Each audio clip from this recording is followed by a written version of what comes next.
설화 중에 대표적인 영웅설화죠. 그 다음에 어떻게 본다면 설화 중에 제일 처음 부분에 해당한다라고 얘기할 수도 있을 정도로 오래된 민담으로 전해지고 있는 지하국 대적 퇴치 설화입니다.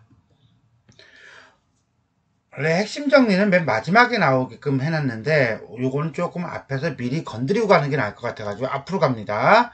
자, 영웅소설적 구성을 가지고 있고요. 지하국이라고 하는 어떤 비현실적인 공간에 납치된 3명의 공주를 구출하는 무사의 활약을 다루고 있다. 주제는 권선징악 정도로 보면 되겠어요. 그럼 지상과 지하라는 이분법적 세계를 구성하고 있고요. 선과 악을 대비시켜주고 있다. 전기적인 요소가 강하다. 그렇죠. 아무래도 지하국에 있는 도둑놈을 잡는 거니까. 자, 그것도 그냥 도둑이 아니에요. 사람이 아니거든. 자, 그 다음에 우연성이 자주 드러나고 있다. 정도로 보고서나 우리 접근하도록 하겠습니다. 옛날 한옛날 호랑이가 담배 피고 토끼와 거북이가 간땡이 놓고 다른 박질하던 시절에는 지하국에 마귀가 살고 있대. 이게 말이 돼? 말이 안 되지? 옛날은 시간적 배경인데 명확치가 않아요. 일단 설화, 옛날 이야기 특징이라고 봅시다. 그 다음에 마귀라고 하는 것은 부정적인 인물이죠. 반동인물이고요. 악을 대표하는 인물이다 라고 보시면 되겠습니다. 지하국은 어둠의 세계라고 보시면 되겠고요. 가끔 이 세상에 나타나 어지럽히거나 예쁜 여자를 납치하는 것을 일삼았다. 이 세상과 그 다음에 지하국, 지하세계와 지상세계의 갈등, 명, 암의 갈등이다, 선, 악의 갈등이다, 이렇게 보시면 되겠습니다. 자, 지상의 질서를 어지럽혔다. 어느 때는 마귀가 나타나 왕의 3 공주를 한 번에 납치해간 사건이 있었다. 두두두두두. 이게 문제네요. 이게 중심 사건이죠. 그래서 왕은 모든 신하에게 명해 마귀를 잡아오도록 묘책을 강구하게 하였다. 그러나 아무도 그 대책을 말하는 사람이 없었다. 무능력이네요. 속수무책, 백개무책, 빙거 이렇게 되는 겁니다. 자, 여기까지를 보면 일단 기본적으로 지상국과 지하국이라고 하는 2개의 이분법적 세계를 다루고 있다고 보면 되겠어요. 지상국은 밝음이요, 선이요, 임금, 무사, 산신령, 공주. 지하국은 어둠이고 악이고 마귀. 문제는 이 공주가 납치를 당했네요. 오마이갓 이렇게 되는 거죠. 됐습니까? 오케이. 얼마간 지나서 한 무사가 새로운 인물의 등장인가요? 임금님, 오마이 킹. 저희 집안은 대대로 나라의 녹봉을 받고 있었습니다. 벼슬을 냈단 얘기죠. 이번에 제가 몸을 바쳐 나라의 은혜에 조금이라도 보답하려고 합니다. 충. 무사의 성격을 제시하고요. 유교적 가치관. 충. 그러므로 저에게 마귀 퇴치를 위한 충임을 맡겨주십시오. 반드시 공주님을 구해오겠습니다. 라고 말하므로 왕은 기뻐서 이것을 허락했다. 그리고 왕은 공주를 구해오는 자에겐 내가 지극히 귀여워하는 딸을 줄 것이다. 보상이네요. 신분 상승을 할 수 있는 계기라고 보면 되겠습니까? 오케이, 빙고. 자, 여기까지. 마귀의 공주 납치와 무사의 등장. 무사는 몇 명의 부하를 데리고 당장 마귀의 소굴을 찾아 나섰다. 그는 수년간 천하의 구석구석을 찾아 헤맸으나 도대체 어디 있는지 찾을 수가 없었다. 지상세계와 지하세계는 단절되어 있다는 거예요. 쉽게 들어갈 수 있는 것이 아니에요. 난관이네요. 그런데 어느 날 그는 피곤하여 산기슭에 누워 바위를 베개로 삼아 잠시 꿈. 잠깐 이거 옛날 이야기 잘 나와요. 그죠? 꿈. 백발노인이 나타나요. 여기서 말하는 꿈이라고 하는 것은 지하국이 일반적인 세계가 아니어서 꿈이나 백발노인을 통해서 문제를 해결할 수밖에 없는 거지요. 그래서 이 백발노인은 초월적 존재고요. 조력자고요. 전기성을 보여준다 라고 보시면 되겠습니다. 그냥 노인이 아니에요. I'm a 산신령 이렇게 되는 거죠. I'm 나는 산신령이다. 네가 찾고 있는 마귀의 소굴은 이 산 저쪽 넘어 산속에 있다. 계시 알려주네요. 너는 이상한 커다란 바위를 발견하게 될 것이다. 나중에 할 일도 알려주네요. 그것을 치우면 겨우 사람이 드나들 수 있는 구멍이 있다. 구멍에서 별 세상이 나올 것이다. 그것이 마귀의 세계인 것이다. 총총. 자, 계시죠? 뒤에 인물이 행할 행동. 여기 나오죠? 자, 예지몽이라고 합니다. 이런 걸. 그는 가르침대로 산을 넘어 마귀가 있는 산까지 왔다. 무사는 부하들에게 명해서 튼튼한 밧줄을 가지고 오고 바구니를 짜도록 했다. 영특해. IQ 최소한 150 넘어. 이렇게 보면 되겠어요. 바구니는 지상세계와 지하세계의 연결 매개체. 누가 이 바구니에 타서 놈의 사정을 살피고 오겠는가? 라고 했더니 너 땡기 됐으네. 한 명도 응하지 않았다. 두려움. 네가 내려가라. 그리고 도중에 위험하면 줄을 흔들어라. 그리하면 즉시 올려주겠다. 라고 개체까지 얘기했는데도 불구하고 그자는 지상에서 조금 내려가자마자 줄을 흔들었다. 왜? 무서웠기 때문이다. 바보. 그 다음에 시도한 부하는 거의 밑바닥까지 갔지만 그대로 줄을 흔들었다. 바보. 짜증. 에이 달리자. 내가 할게. 하고서나 무사는 혼자 하죠. 결국 이러한 부하들의 행동은 무사의 용맹성을 부각시키기 위한 비교 대조의 기법이다라고 보시면 되겠습니다. 그가 밑에 가서 보니 그곳에는 신비한 세계, 즉 현실과 단절된 세계, 어디? 마귀의 소굴이 펼쳐져 있었다. 제일 큰 집이 마귀의 집이었다. 그는 바로 가지 않고, 왜? 바로 가면 무슨 일이 일어날지 모르니까 큰 나무에 올라가서 동정을 살피기로 했다. 머리가 좋은 거예요. 신중한 거예요. 자, 백발노인의 조력으로 마귀의 집에 도착한 무사. 근데 혼자 갔어. 위험해. 자, 공주가 아까 지하국으로 붙잡혀 갔어요. 그래서 무사가 찾아 나섭니다. 그런데 찾아 나서긴 나서는데 제대로 나서질 못했죠. 그죠? 왜? 못 찾겠어. 그래서 누구의 도움을 받아? 자, 산신령의 도움을 받아서 밧줄과 바구니를 가지고 지하국으로 내려가는 무사의 모습이 나타난다 라고 보면 되겠네요. 잠시 후 한 아름다운 여인이 머리에 물 항아리를 이고 우물에 물을 기르러 오는 것이었다. 자세히 보니 그것은 틀림없이 공주 중에 한 사람, 3명이라고 그랬으니까 공주가 항아리에 물을 기르러 들어올리려는 순간 나뭇잎 한 주먹을 따서 떨어뜨렸다. 야, 이거 좀 봐라 하면서 다시 새물을 채워가지고 가려고 하자 또 나뭇잎을 떨어뜨렸다. 이상한 일이네. 오늘은 바람도 없는데 하고 위를 보았는데 그곳에 한 사람이 있어 깜짝 놀라며 당신은 이 세상 사람입니까? 어떻게 이런 마귀의 세상에 들어오게 된 것입니까? 하고 물었다. 자, 여기서 우리가 봐야 될 건요. 그렇죠. 일단은 갑자기 사람이 나타난다는 설화의 특징 중에 하나죠. 우연성이 나오고요. 그거보다 더 중요한 건 이거죠. 나뭇잎을 따서 떨어뜨리는 행위는 무사의 지혜로움을 나타내고 있다 라고 볼 수가 있는 겁니다. 무사는 나무에서 내려와 지금까지 사정을 말했다. 어떤 사정? 지상국에서의 일과 내가 지하국에 내려오게 된 과정. 마귀의 집에는 사나운 문지기, 장애물, 난관, 투. 어떻게 들어갈 수 있을까요? 라고 슬퍼했다는 것은 가능성 없어. 무사가 대답하기를 제가 젊었을 때 어느 무사로부터 약간의 술법을 배운 적이 있습니다. 제가 지금 수박으로 변할 테니 제주껏 하십시오. 수박으로 변할 테니 들어가기만 해달라 이 소리겠죠. 10발자국 건너서 공중나라 3번 공중제비라니 수박이 되었대요. 이게 약간의 술법이네요. 그러면서 변신하는 변신 모티프고요. 비범한 능력이고요. 말도 안 되는 전기성. 공주는 그것을 치마에 싸서 거침없이 지방까지 들어갔어요. 상당히 적극적이고요. 용감해요. 성격 제시. 문지기는 공주의 치마를 조사했지만 그냥 수박이야. 통과 패스.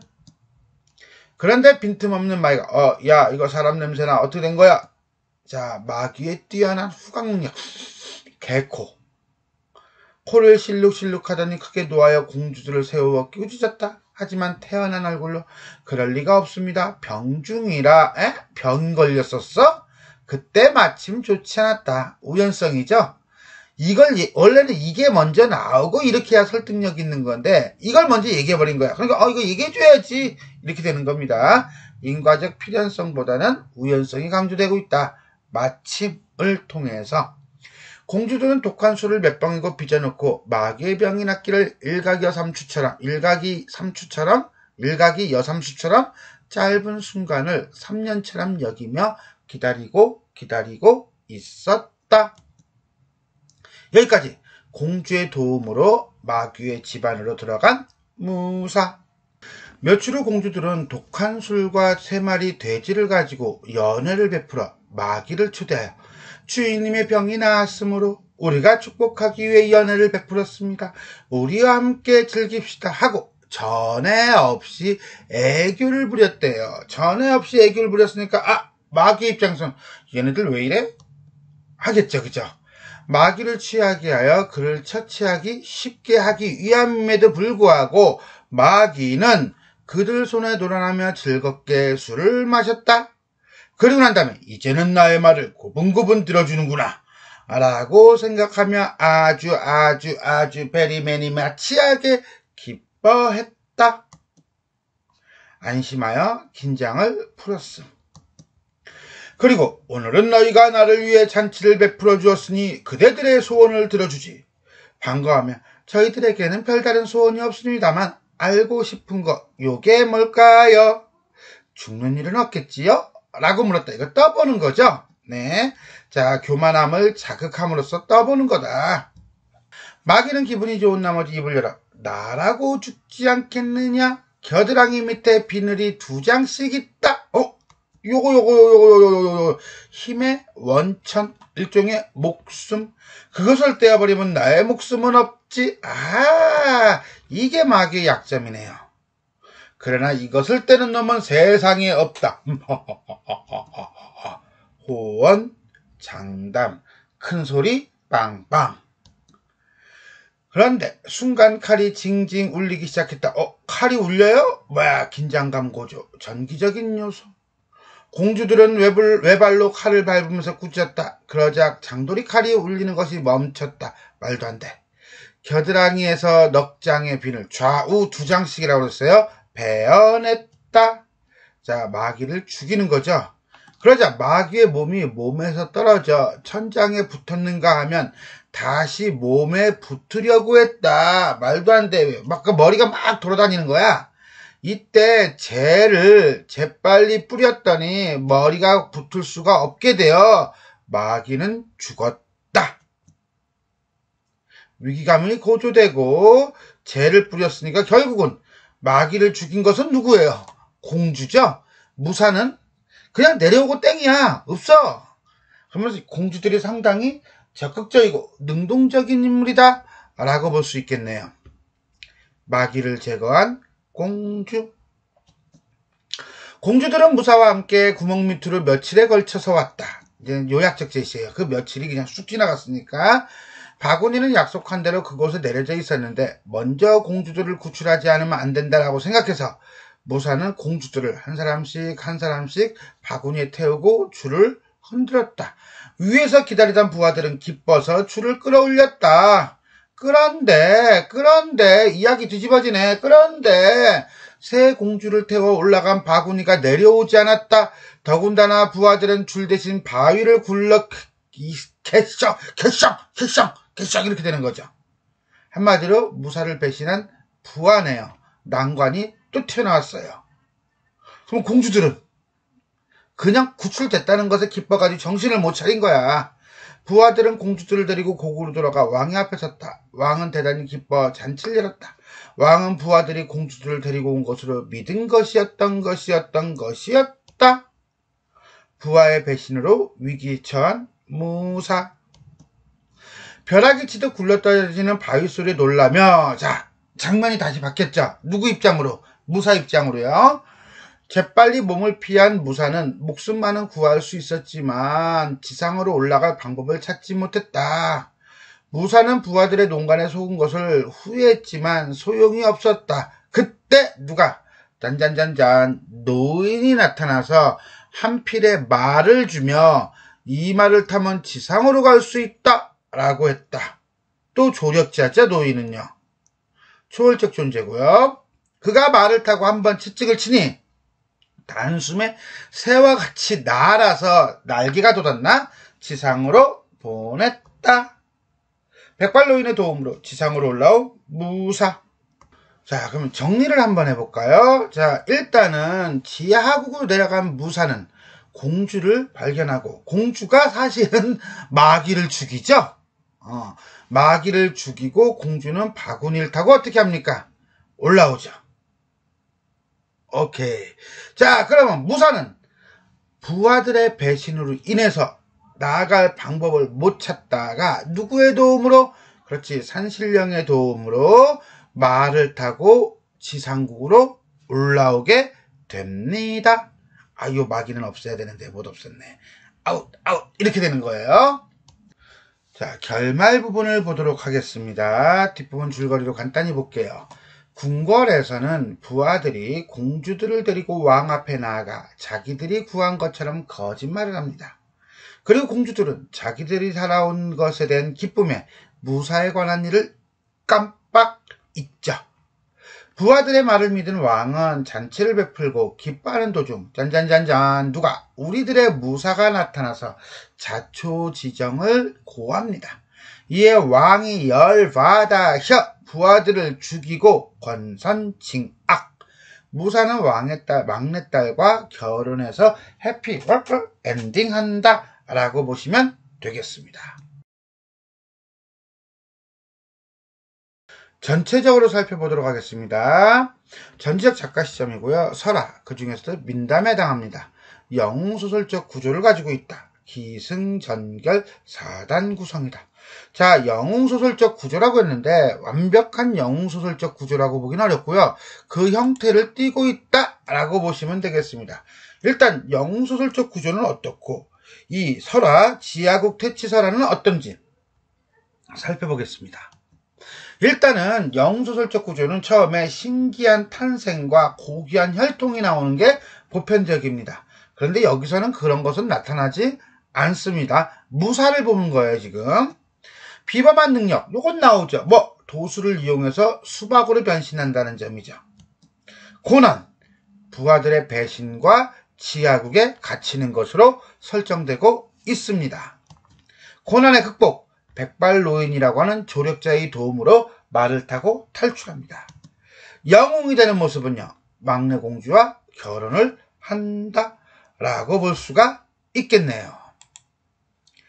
자, 주제는 주인공의 위기 극복으로 인한 새 공주의 구출과 권선징악, 이분법적 세계를 구성해서 선악의 대비를 선명하게 드러내고 있다. 자, 일단 기본적으로요, 어떻습니까? 지상국과 지하국이라고 하는 이분법적 구조를 갖죠. 지상국은 밝음의 세계고 선의 세계이다. 지하국은 어둠의 세계고 악의 세계이다. 임금 무사 산신령 공주가 지상국의 사람이라고 한다면 마귀는 지하국의 사람이다. 그런데 이 대립 속에서 우리는 어떻습니까? 무사가 나라로부터 입은 은혜에 보답하고자 하는 충성스러운 인물로서 지하국으로 가서 공주들의 탈출을 돕는 한편 지상세계로 돌아와 부하들을 처벌하고 막내와 결혼하는 이러한 형태를 띠게 됩니다. 이 무사를 중심 인물로, 그렇지, 퇴치하는 건 무사라고 보니까 우리는 주제를 설정하고 있다. 선악 대비가 분명하다. 이렇게 정리할 수 있겠습니다. 다음, 공주들은 어떨까요? 공주들은요, 일단 지하국의 마귀를 물리치기 위해 적극적으로 기지를 발휘하는 지혜로운 인물이죠. 마귀의 비늘을 떼어내고 죄를 뿌리는 등 결정적인 역할을 한다. 능동적 인물, 이렇게 보겠네요.